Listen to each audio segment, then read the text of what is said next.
రాయలసీమ జిల్లాలోని ప్రముఖ పుణ్యక్షేత్రాలను మరింత అభివృద్ది చేయాలని కూటమి ప్రభుత్వం నిర్ణయించింది. నేపథ్యంలో పలు ఆలయాల వద్ద మాస్టర్ ప్లాన్ అమలుకు ప్రభుత్వం చర్యలు తీసుకుంది. దివ్యాంగులకు ఉచిత ఆర్టీసీ బస్సు ప్రయాణ సౌకర్యాన్ని వచ్చే నెల నుంచి అమలు చేయనుంది.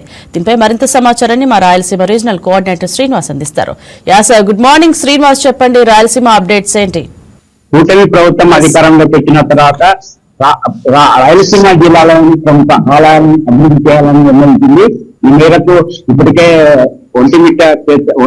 ఒంటిమిట్ట దేవాలయంతో పాటు శ్రీశైలము, అదేవిధంగా తాజాగా వరసిద్ధి వినాయక దేవాలయం చిత్తూరు జిల్లాలో ఉన్నటువంటి వినాయక దేవాలయం కూడా అభివృద్ధి మాస్టర్ ప్లాన్ తో అభివృద్ధి చేయాలని నిర్ణయించింది. ఈ మేరకు వరసిద్ధి వినాయక దేవాలయానికి సంబంధించి రాష్ట్ర ప్రభుత్వం 18 ఎకరాల భూమిని కేటాయించింది. ఈ భూమితో తవనంపల్లె మండలం పట్నం అనే గ్రామ సమీపంలో 18 ఎకరాల భూమితో రాబోయే రోజుల్లో దేవాలయ అభివృద్ధి, భవిష్యత్తులో భక్తుల సంఖ్యను దృష్టిలో పెట్టుకుని అక్కడ చేపట్టాల్సిన వసతి సౌకర్యాలతో పాటు మరిన్ని సౌకర్యాలు, మాల వీధులు, అదేవిధంగా భక్తులకు అవసరమైనటువంటి సౌకర్యాలతో పాటు ధ్యాన మందిరం, ఇలా మొత్తం భక్తులకు అవసరమైనటువంటి సౌకర్యాలు కల్పించడంతో పాటు దేవాలయాన్ని అభివృద్ధి చేయాలని నిర్ణయించే ఈ మేరకు రాష్ట్ర ప్రభుత్వం 18 ఎకరాల భూమిని కేటాయించింది. ఇప్పటికే ఇటు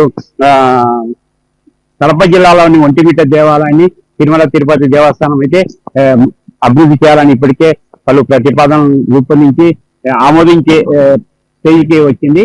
ప్రధానంగా ఒంటిమిట్ట దేవాలయంలో ఇదివరకే తిరుమల తిరుపతి దేవస్థానం దత్తత తీసుకున్న నేపథ్యంలో 2014-19 మధ్య దేవాలయం ఒంటిమిట్ట క్షేత్రం వద్ద ఆశించిన స్థాయిలో అభివృద్ధి జరగకపోవడంతో తాజాగా కూటమి ప్రభుత్వం అధికారంలోకి వచ్చిన తర్వాత తిరుమల తిరుపతి దేవస్థానం అధికారుల ఆధ్వర్యంలో ఒంటిమిట్ట క్షేత్ర అభివృద్ధిపై ప్రముఖ ఆర్కిటెక్టులతో సమావేశాన్ని కూడా ఇప్పటికే ఏర్పాటు చేశారు.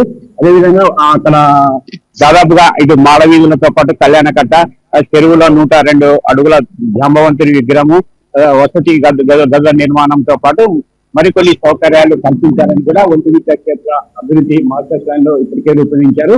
ఈ మేరకు విజయవాడకు సంబంధించిన ఒక ఆర్కిటెక్ట్ లో ప్రతిపాదనలు రూపొందించి వాటి ఆచరణ దిశగా, అమలు చేసే దిశగా ప్రతిపాదనలు తిరుమల తిరుపతి దేవస్థానం అధికారులు పరిశీలిస్తున్నారు. తాజాగా మరో ఆలయాన్ని పరిశీలిస్తే శ్రీశైలం దేవస్థానంలో మాస్టర్ ప్లాన్ ఇప్పటికే మాస్టర్ ప్లాన్ పేరుతో కొన్ని అభివృద్ధి పనులు చేపట్టారు. మరికొన్ని పనులు చేపట్టాల్సింది. తాజాగా శ్రీశైలం దేవస్థానము పరిసర ప్రాంతాలలో దాదాపుగా 4500 ఎకరాల అటవీ భూమి కొంత వివాదాస్పదంగా ఉంది. ఈ భూమిని అటవీ శాఖ శ్రీశైల దేవస్థానానికి అప్పగిస్తే అక్కడ తిరుమల తిరుపతి దేవస్థానం తరహాలోనే శ్రీశైలంలో కూడా వసతి సౌకర్యాలు, భక్తులకు అవసరమైనటువంటి సౌకర్యాలతో పాటు ఇటు రహదారుల నిర్మాణము, పార్కుల అభివృద్ధి తదితర పనులు చేపట్టేందుకు వీలవుతుంది.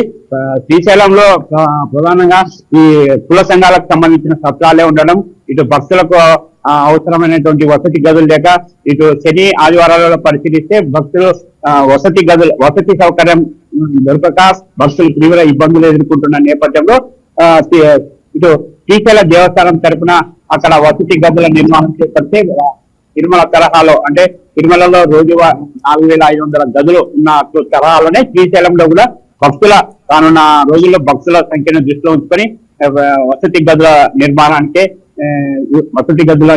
చేపట్టేందుకు ప్రణాళిక రూపొందించారు. అదేవిధంగా మాల వీధులు, క్యూ లైన్ కాంప్లెక్స్లతో పాటు అక్కడ కొన్ని పుష్కరిణులతో పాటు ప్రసాదాల తయారీ, పోటు, ఈ విధంగా శ్రీశైలం పరిసరాలలో మాస్టర్ ప్లాన్ అభివృద్ధికి కూడా ప్రతిపాదనలు రూపొందించి వాటిని ఆమోదం కోసం ఇటు దేవాదాయ శాఖ మంత్రి, దేవాదాయ శాఖ కమిషనర్ కూడా పంపడం జరిగింది.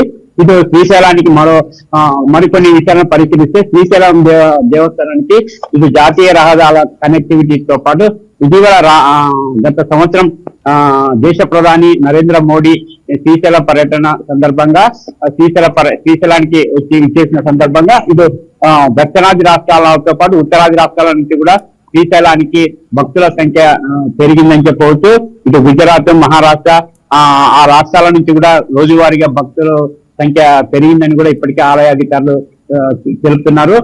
వాస్తవంగా శ్రీశైలంలో భక్తులు ఎదుర్కొంటున్న సమస్యల్లో కేవలం వసతి గదులు ఈ వసతి గదుల పైననే పూర్తిగా దృష్టి సారించి అవసరమైనటువంటి నిర్మాణాలు రూపొందించేందుకు ఇప్పటికే మాస్టర్ ప్లాన్ తయారు చేశారు.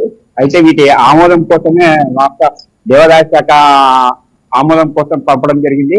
రాష్ట్ర ప్రభుత్వం ఇటు కాణిపాకం, ఇటు ఒంటిమిట్ట, శ్రీశైలం ఈ 3 క్షేత్రాల మాస్టర్ ప్లాన్ అభివృద్ధి పరిచయం మాత్రం రానున్న రోజుల్లో ఈ 3 క్షేత్రాల భక్తులకు ఎలాంటి లోటుపాట్లు రాకుండా అవసరమైనటువంటి చర్యలు చేపడితే ఈ క్షేత్రాలు మరింత అభివృద్ధి చెందే అవకాశాలు అయితే స్పష్టంగా కనిపిస్తున్నాయి.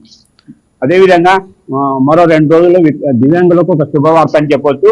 ఇప్పటికే స్త్రీ శక్తి పథకం కింద రాష్ట్ర ప్రభుత్వం మహిళలకు ఉచిత ప్రయాణ సౌకర్యం కల్పించిన తరహాలోనే దివ్యాంగులకు కూడా ఉచిత ప్రయాణ సౌకర్యాన్ని అందించాలని ఇప్పటికే ఆర్టీసీ అధికారులకు నిర్ణయం తీసుకుని ఆర్టీసీ అధికారులకు కూడా ఆదేశాలు జారీ చేశారు. 40% పైగా ఉన్న దివ్యాంగులు ఆర్టీసీ బస్సులలో ఉచిత ప్రయాణానికి అవసరమైన చర్యలు తీసుకోవాల్సిందిగా రాష్ట్ర ప్రభుత్వం ఇటు జిల్లాల ఆర్టీసీ అధికారులకు ఆదేశాలు జారీ చేశారు.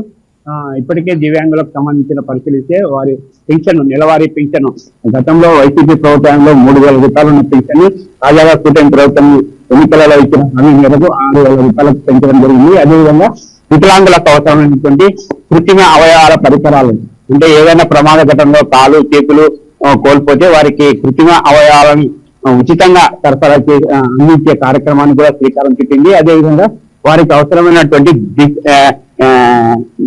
ప్రధాన పట్టణాలలో ప్రధాన నగరాలలో వారు ప్రయాణించేందుకు ద్విచక్ర వాహనాలను కూడా ఉచితంగా అందజేస్తుంది. తాజాగా ఇటు ఆర్టీసీ బస్సులలో ఉచిత ప్రయాణ సౌకర్యాన్ని కల్పించడం పట్ల ఇప్పుడు దివ్యాంగులలో హర్షం వ్యక్తమవుతుంది.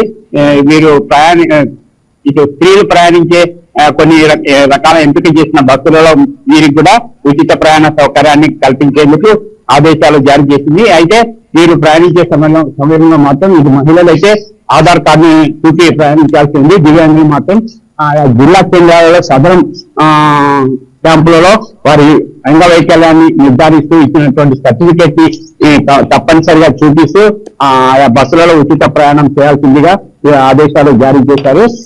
శ్రీనివాస్, ఇది ఎప్పటి నుంచి అమల్లోకి వస్తుంది? ఈ పథకం ఎప్పటి నుంచి అమల్లోకి వస్తుంది?